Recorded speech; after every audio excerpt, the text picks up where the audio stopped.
Hello, hello. What's up? Okay, here we go. What's up, everyone? This is your host, Ryan Ventura. This is the 6th episode of the Good Talk podcast. A little bit different today.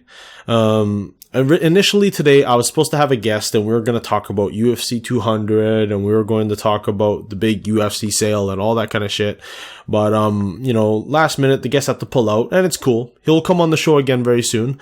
But unfortunately, I have to scramble and look for a last minute guest. And I actually had my good friend out in LA. A big shout out to Cynthia Vance, one of the best visual artists in the world. She does a lot of videography and visual stuff for professional mixed martial arts promotions, and she's done big stuff too in boxing as well. She did a little bit of work with Mayweather Pacquiao, visual stuff. And she's just super talented, super cool. We talked a bit about UFC 200. We talked a bit about the UFC sale.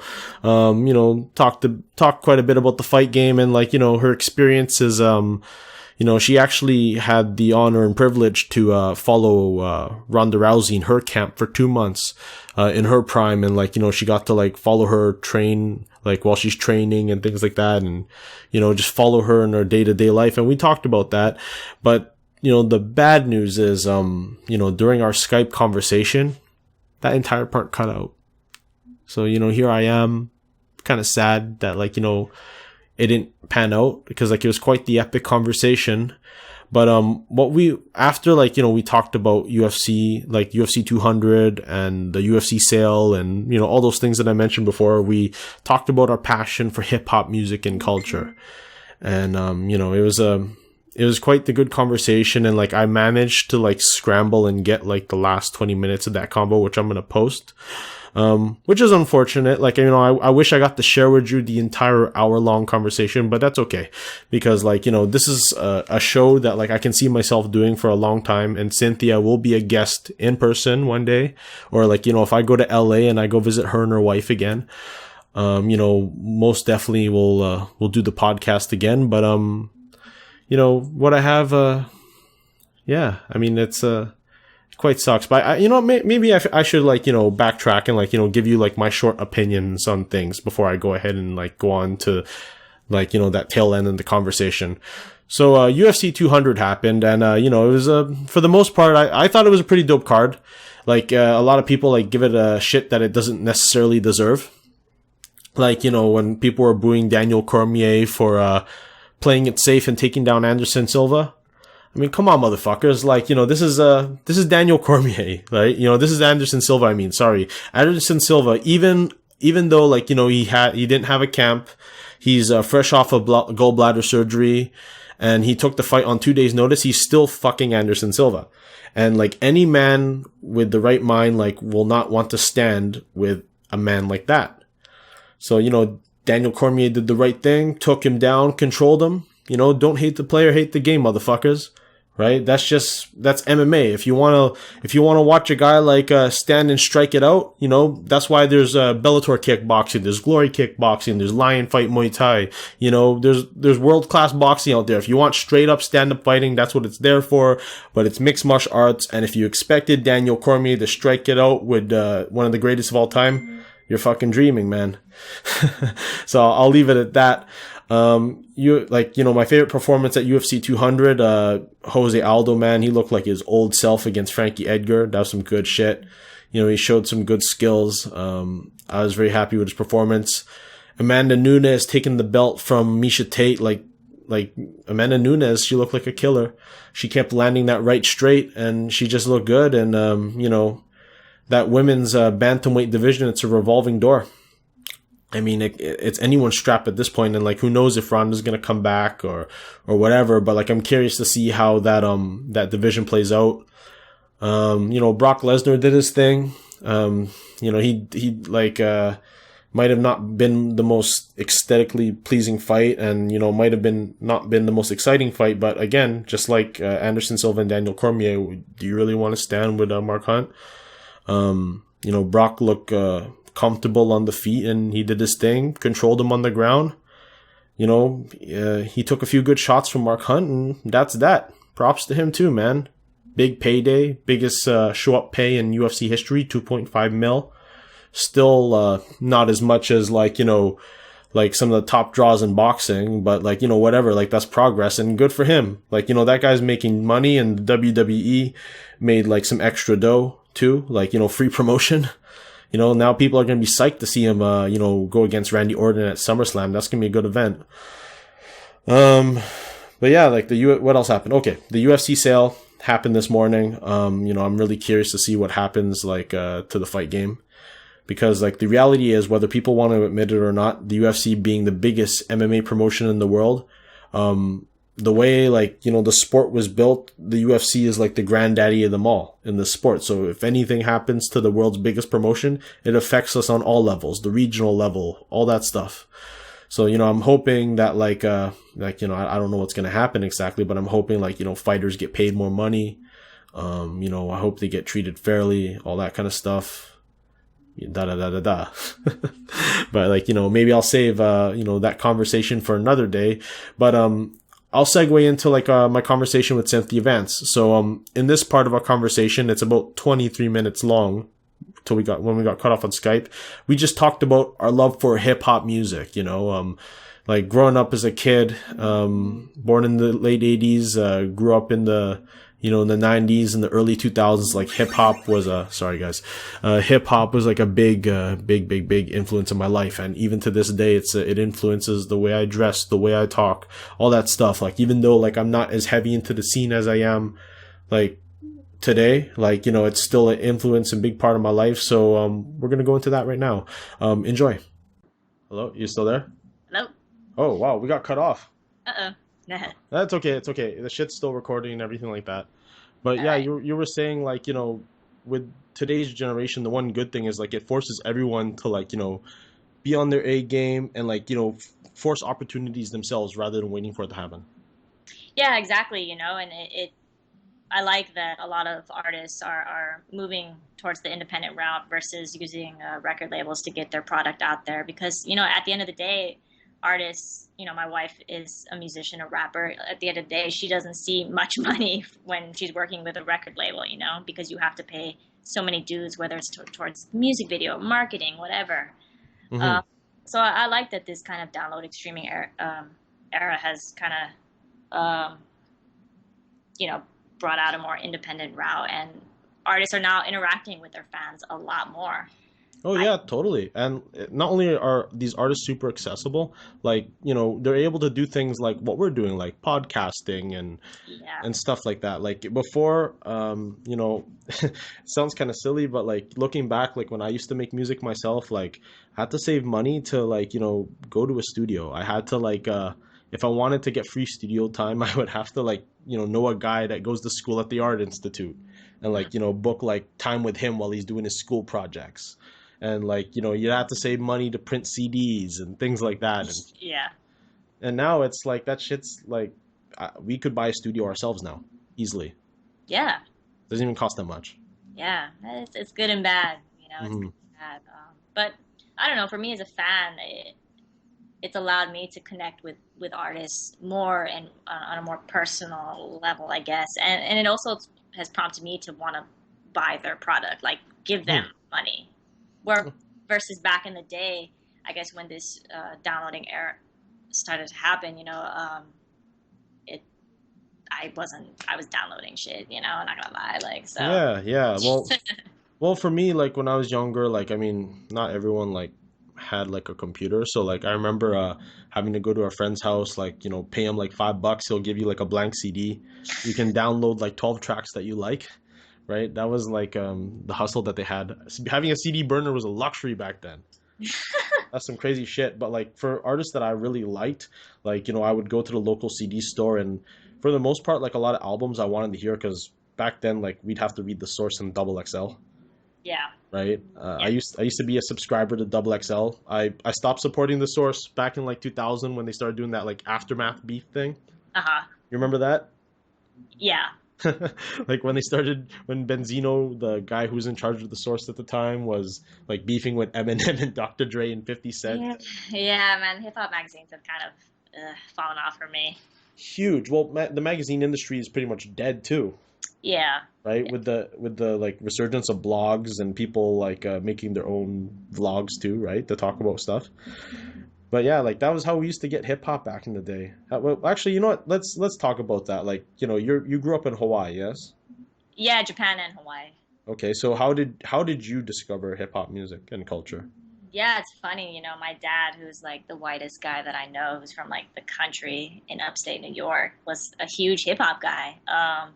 So he had like the first hip hop tape I ever listened to on cassette was Tone Loc. Uh, Ooh. yeah, so that was like my first introduction to hip hop, very old school, delicious vinyl stuff. So, man, ever since then, it was just on for me. I don't know, like I could relate to it in a very unrelatable way, especially when I moved to Hawaii and, things got kind of hard financially for my family and my parents split and like the whole single mom thing or whatever. Like, Mm. a lot of rappers talk about struggle, so it was Mm-hmm. easy for me to relate to that. But yeah, dude, I was such an oddball kid. Like here I am, like this tiny little girl, Hapa girl, like half Japanese, half white girl, and I go to school in Hawaii with like a Tupac shirt. Like I got made fun of a lot, and I don't know how I had friends. 'Cause I was wearing like FUBU and like G Unit and Tupac shit. Like I really didn't care because that was just me expressing myself. Oh Uh, man, dude, I can totally relate 100% actually. yeah, right. Yeah, I was like for me, like I my dad, like he's a young guy, my dad's 51. My dad just is he turning 51. Yeah, my dad's turning 51. So he's not that old compared to me. I'm 28 now, right? And I remember being it was 1993. So I was about 5 or 6 years old, and he used to drive in like this old 85 Civic hatchback, and like he's always like hip to music, so like whatever's new, whatever comes out in the store, he's always like the guy, like, to get that tape, to get that CD, right? Uh-huh. Didn't matter if it was hip hop, R&B, whatever, like he would get it because it's the latest music, right? And he puts in this tape, and it's kind of weird that I actually remember this as an adult now. He puts in the tape in the car, and the first song that plays is Regulate by Warren G, Oh, right? So like, when you hear like the dun dun dun dun dun dun dun, dun, right? Like that yeah, just hit me right away, and the Regulate intro came on, yeah, and totally. like man, I was hooked since. Like, and every time, like I remember after like listening to that tape, like, I didn't understand what they're saying. I just knew they were saying bad words that I was not allowed to repeat, right? Uh, But like after that, I'm like, Dad, we need to get like all this kind of music. I just more, want, you know what I yeah, mean? yeah. Right? So like, my dad bought Ready to Die, but Notorious B.I.G. And like he got everything, like even whack shit. Like he got like, Sir Mix-a-Lot's tapes, he got like all of Shaq's albums, right? Oh, Because I was a big Shaquille O'Neal fan, huh. right? But like Uh-huh. anything to do with like urban music, whether it be R&B, hip hop, like I wanted it, and like, my dad got it for me as a kid, right? Uh, And like, I became hooked since, and then it started to become more meaningful, like because like my parents, they split in 95, uh-huh. right? They divorced, and they went through a really rough breakup that was traumatic for an 8-year-old kid like me growing Yeah, up.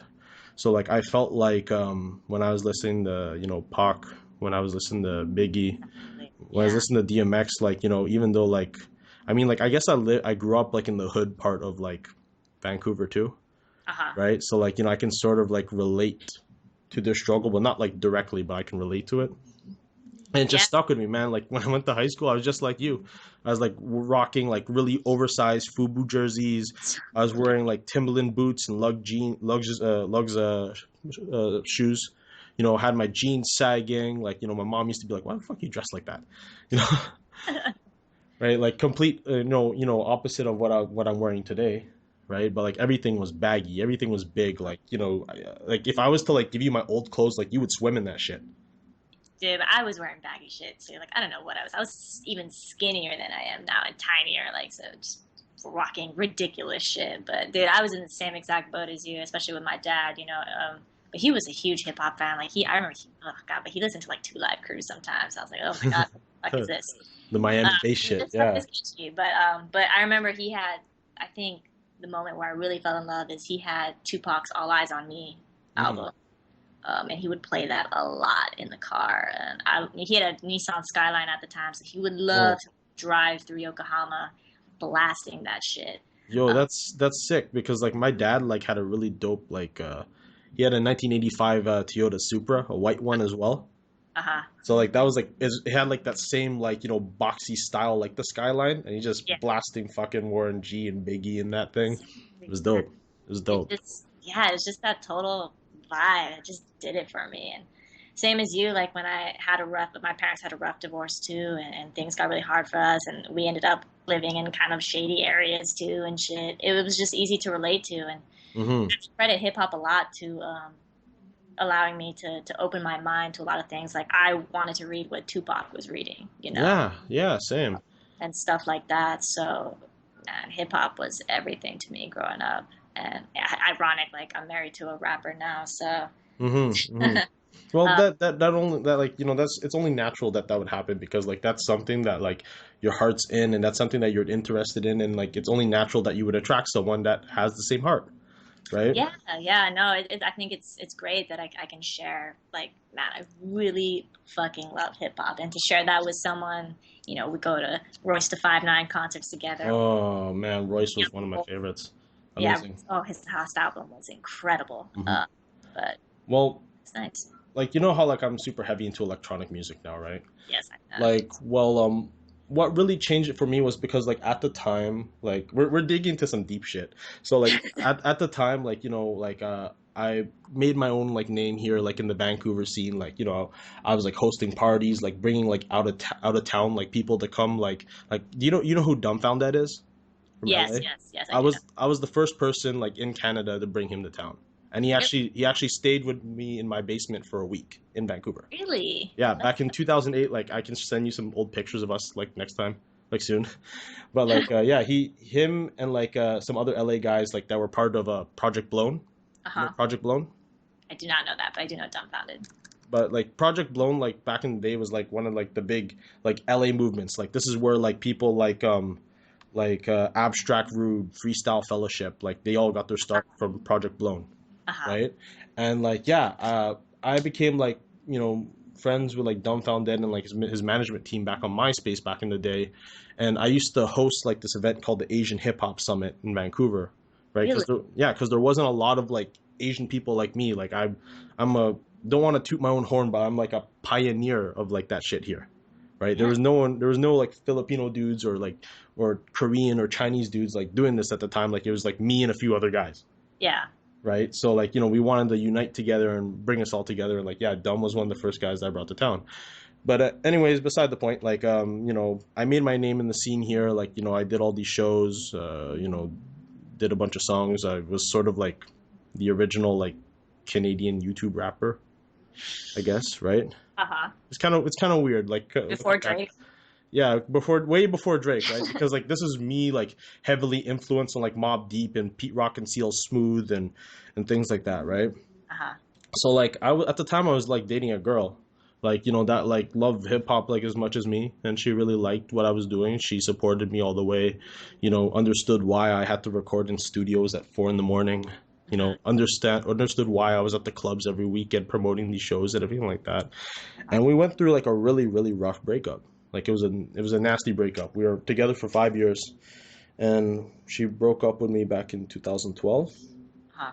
And like hip hop, like which used to be like something that like was a part of my life and a part of my identity, it became like painful for me because Mm-hmm. like it would like remind me of like those times I'm just grinding hard and stuff like that, and she would be like in my corner supporting, and now she wasn't there anymore, and it just brought like a lot of heartache for me. So like I was actually listening to like a lot of different kinds of music, and and like just exploring myself. And my friend back in 2013, he Hmm. brought me to like my first rave, and at the time, like I liked electronic music. Like electronic music is like an umbrella term. It's like saying urban music. Yeah. Urban music's like hip hop, R&B, et cetera, right? Yeah. EDM is like that same umbrella term. So like he brought me to a rave. I've always like EDM music because like a lot of my favorite fighters, like Dutch guys, like that's the kind of shit that they listen to, right? You know what I mean? Yeah, no, absolutely. So like, I'm like, okay, I like this, but like, I don't know if I'm gonna like it without drugs, right? Right? Because like, I feel like I'm not the kind of person that like will understand this and have fun or find it entertaining, Yeah, right? unless you're heavily intoxicated or something. Yeah, I didn't think I would like it, but I was wrong. Like I Mm. went to like my first event, like, without even like any substance or anything like that, and I learned that like, the community there, like the rave community for the most part are very supportive, really nice people. Like everyone like is really there to help each other, look out for each other. Like, if there's people like overdosing or anything like that, like they're always there to support, and people genuinely appreciate the music and culture. Hmm. And that was something that was missing from my life at the time, and I accepted it, and I've become a part of that culture. But I'm a part of this new wave of people that are into the rave culture but have come from the hip hop world too, right? Like Yeah, it's actually really interesting because a lot of hot producers that are making like this kind of music, they used to produce hip hop, but like a yeah, big a yeah, big chunk of them, yeah. right? I, Like, I think a lot of like old school hip hop fans have started to branch outward. Like you even see guys. I mean, this kind of, I don't know if it's a good example. Like Snoop Dogg did like reggae music, yeah, yeah, Snoop Lion thing, and yeah. I think that's cool. Even for me, I've started to branch out to like listening to like punk and really like Mm-hmm. black metal, like shit I've never listened to growing up. Mm-hmm. But yeah, you just seem to find your kind of new tribe, I guess. But man, I can't let hip hop go. Let No. hip hop go Oh, at all. oh, no, 100%. Like, I think one of the most important things like hip hop has taught us is that like, to understand your roots and understand your history, Yeah. right? And that will never go anywhere. Like, do you know who JCO is? You ever heard of him? No. JCO, he's like one of my favorite producers and DJs right now. Like he's just like us. He came from hip hop. He was originally a multiple time world DMC champion, real turntablist, a real DJ, right? And he became like bored of like doing the same thing, and he started like making I guess you would call it trap music. So it's like hip hop EDM type music, right? Yeah. So he started doing that, and like he actually created a group with Redman. It's called 1,000 Volts. Really, Redman has like a EDM kind of Oh, dude, trap. like I just posted a track earlier of it. Like it fucking hits hard. It's good shit. I Really. really I really like it. But to each their own. Like it doesn't matter like what you're into. Like I don't know what the point I was trying to make. But Maybe like the essence of hip hop, like that. yeah. It's something like this that's like true, and it's like we have to also appreciate that it originally came from like black people. It came from colored people, Yeah. right? It, We should never it's forget that. minority music. Hmm. Yeah. I mean, I I'm not against the direction that hip hop is headed. I think more so I'm disappointed that the essence is lost a little bit. Mm. Yeah, yeah. You I, don't the mhm. culture. It was just such a street level thing. There were block parties. People were battling. People bust out the turntables at the park. Whatever, that kind of stuff. B-boys and all that. The essence of hip hop culture is you just don't see it. It's just I don't know. I don't know what it is now. Shit. Well, yeah, I mean, like, but like, as much as like the world has changed and times has changed, and a lot of the youth that are coming up, like, they didn't grow up like us. Yeah. They didn't grow up like appreciating hip hop for what it is. It's up to like people like you and me to like keep that spirit alive, regardless of whatever taste we're in. Yeah, no, I agree with that. I also think yeah, it's a different generation too. I guess with the whole like world star hip hop and all of that shit has definitely changed the Hmm. game because everything is just so like man, there's Disposable. yeah, and there's no mystery behind your words. Like you're so literal with it. There's Yeah. just no poetry. It's so fucking literal. Hmm. Instead of making a nice rap song about love, it's just like pussy, pussy, put like like come on. Like Common in his prime.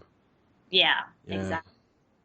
So that part kind of breaks my heart a little, and everything is just so vain a little bit. It's just more about how you look versus Yeah, yeah, vibe. I know what you mean. It's all about this, about like the visual and the aesthetic. Like there's not much substance to it anymore. Exactly. But Yeah. we got to keep it alive in anything that we do. Like That's just how it is, and like, we have to evolve like with the times, and we have to keep it alive somehow.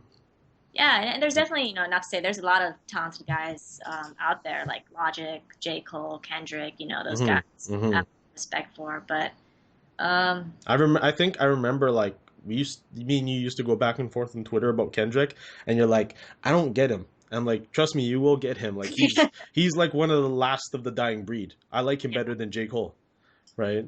yeah, no, Kendrick is on some other shit.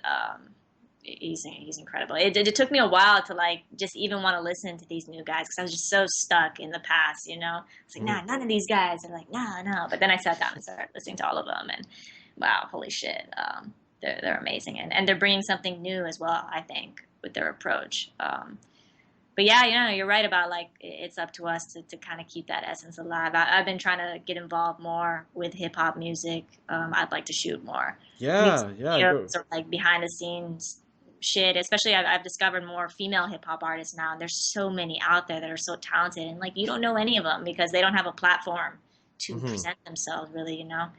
Um, so that's something I've been kind of interested in doing and getting more involved with. Yeah, I can see that. Like I saw the video that you did for your wife. That shit was dope. Yeah, man, that was like zero budget.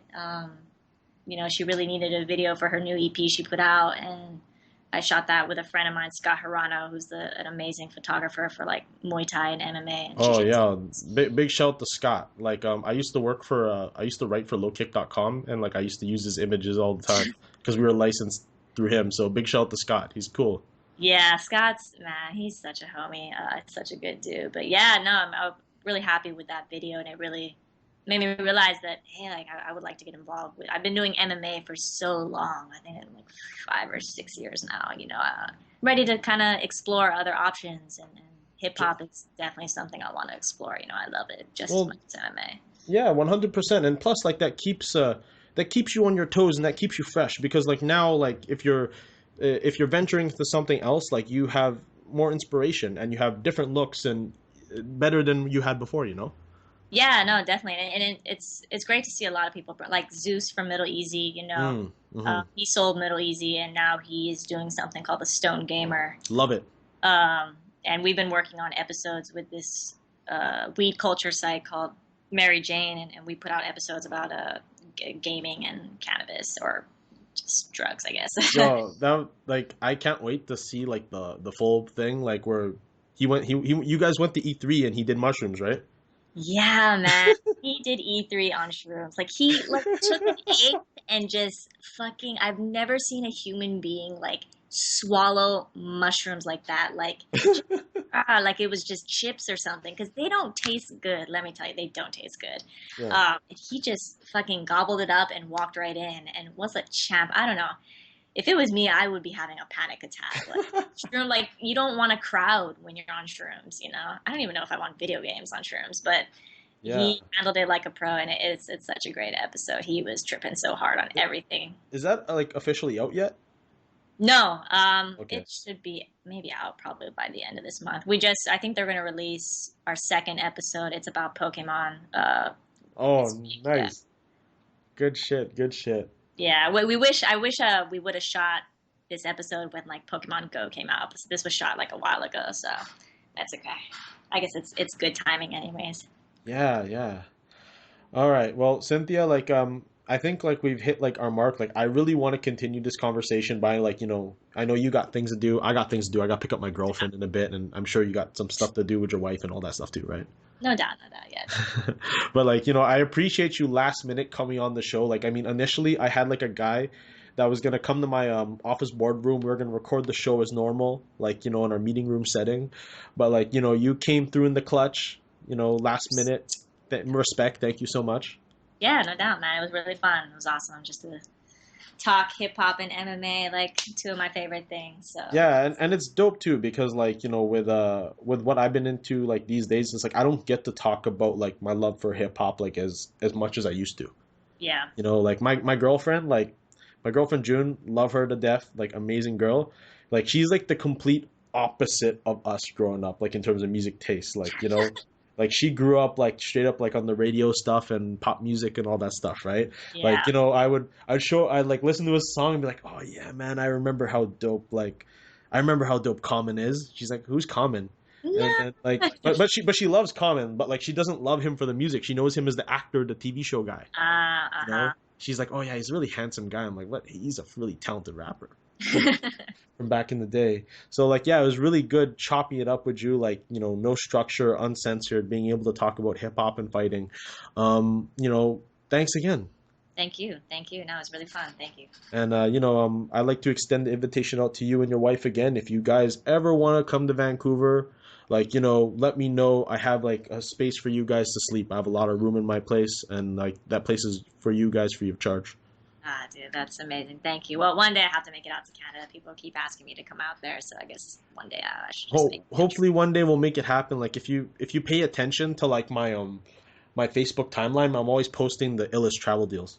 Dude, I am on that site 24/7. Like you have made me addicted to that site. Like I'm constantly looking for deals from LA to anywhere in the world. Yeah. Well, I got you. Don't worry, because like I remember like when me and my girlfriend we traveled down to LA, it was 60 Canadian round trip, Yeah, what the fuck? and that 60 Canadian is $40 to you, Yeah. right? So like I'm always like looking out for like those kind of deals. So like if there's ever an opportunity for you to come to LA to Seattle, or Seattle LA to Vancouver or whatever, like I'll make sure it's the cheapest as fucking possible. Yeah, no doubt, man. I'd love to see what Vancouver's all about. Yeah, and like I personally think you like it here. I mean, it's not as big as Vancouver as LA, sorry, but like I think you would like the mixture of urban setting with wilderness. Yeah, yeah. We don't have enough wilderness here in LA. And sometimes I miss that a lot, especially coming from Hawaii, like you need some damn nature. So, Mm-hmm, mm-hmm. yeah. Now, before I let you go, where can the people find you online? Ah, man, everywhere. um, Twitter, I don't really want to draw people to my Twitter because I just tweet some random shit that's, Well, yeah, just drop whatever you feel. YouTube channel, whatever. all right. Instagram, you can find me at Instagram, Cynthia Vance JP. I've been posting a lot of more photography now that I'm kind of venturing into that as well, since I only used to do video editing and Mm-hmm. just video shit. So that's cool. Facebook would be probably the best option, facebook.com/Cynthia Vance JP. I post all projects that I'm working on over there, and I like message people, and people talk to me even though they like to chat about really weird things. I'm just down to talk to anybody. So yeah, just All right, yeah, dope. on all social media under my name. So Everyone look it up. Cynthia Vance. She's one of the best visual people in the world, hands down. No matter what she does. Thank you for what you do, and thank you for appearing on the show. gracias, man. Thank you. All right, thank you. Tell your wifey I said hi. All right, we'll do. All right, thank you. All right, Take care. peace. Bye bye.